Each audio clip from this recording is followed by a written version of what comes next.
Today, our cameras go inside a forbidden border to expose this dirty picture of Castro's crumbling Cuba.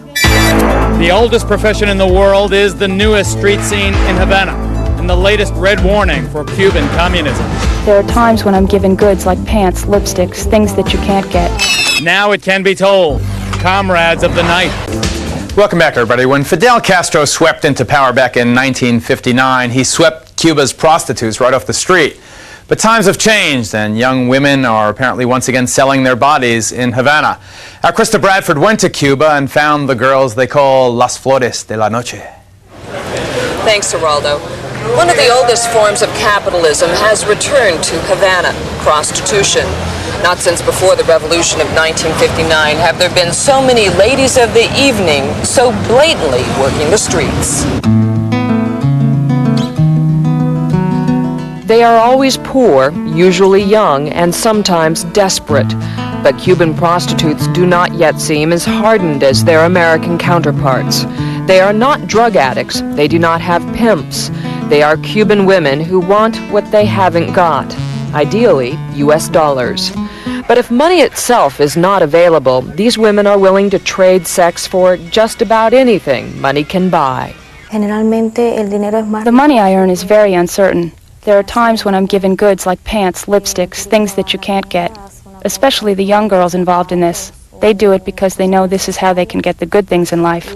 The good things that we take for granted, they're willing to sell themselves for. What is the lowest that is charged in Havana for a sexual act? The minimum is a Coca Cola.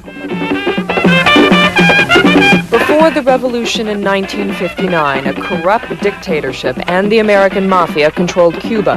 Havana was the Las Vegas of the Caribbean, and the biggest money makers were gambling and prostitution. What a wonderful vacation. Back then, Castro was enraged by foreigners exploiting Cuban women. But now it is happening all over again. Cuba's economy is in ruins, destroyed by the double onslaught of the U.S. trade embargo and severe cutbacks in Soviet aid. So now the tourists are being invited back to Havana to spend a little money, have a good time. The task is to, attempt to get the resources from the tourists, and those who, particularly those who are women and who do not have perhaps other means to obtain those resources, resort to prostitution. Cubans are reluctant to speak publicly about anything controversial, but one of the most famous Cuban singers has written a song about the streetwalkers. It's called Las Flores de la Quinta Avenida, the flowers of Fifth Avenue. The singer is Silvio Rodriguez, Cuba's most popular performer and one who feels deeply about the plight of the prostitutes. This is a song dedicated to the girls who wait on Fifth Avenue, who wait for the tourists. It's a new problem here, a product of tourism. On the other hand, we have to submit ourselves to tourism because we have no one else to do business with. And so they do business along Havana's Fifth Avenue, along the waterfront, in front of tourist hotels, and even in hotel swimming pools. This woman is wearing a swimsuit emblazoned with the slogan, "I love sex." This is not a song that condemns them. It is a song that I think is a bit sour, but that they understand. It's a bad problem. It bothers me a lot. It certainly bothers the Cuban police. Recently, they rounded up a couple hundred suspected prostitutes. Those convicted of prostitution in Cuba are sent to prison. Still, problems with the law are by no means confined to the courts. There are cops who take your money. There are cops who put the girls on the street to work for them as agents or informants. For Sonia, it has been a hard life. Now all she hopes for is a better life, a different life for her daughter. It hurts because of my daughter. I have always struggled so that she would not have to go through what I have gone through. But I am not sure about her. I hope I have the strength to make a difference. Se abren las flores nocturnas de Quinta Avenida para esos pobres señores que van al hotel.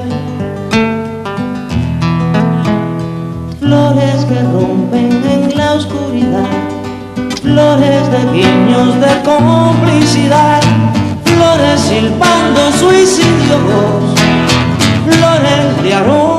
fatal. Sad but beautiful song, back from a week spent on the island they used to call the Pearl of the Antilles. Here is our Krista Bradford. Always wanted to go there. I wonder if a better time might not be 6 months from now. Everyone's saying Castro will be gone by then. Do you buy that? I really don't know. I mean, a lot of Americans perceive that Cuba's fate is perched on Castro's shoulders, but there are a great many people living in Cuba that are very firm supporters of the revolution. So, and that's not necessarily tied to Castro. No. The prostitutes. I've been there many times, the last time 5 years ago. I don't remember ever seeing hookers in the street. Is it really a very visible and obvious problem? At first, I thought it was my imagination. I saw these beautiful young women on the streets, and I thought that they were just neighborhood women. And then as we approached them and talked to them, we learned that they were working. We look forward to your next couple of reports from Cuba. I wonder if this is a symbol, though, of the Cuban Revolution coming unglued.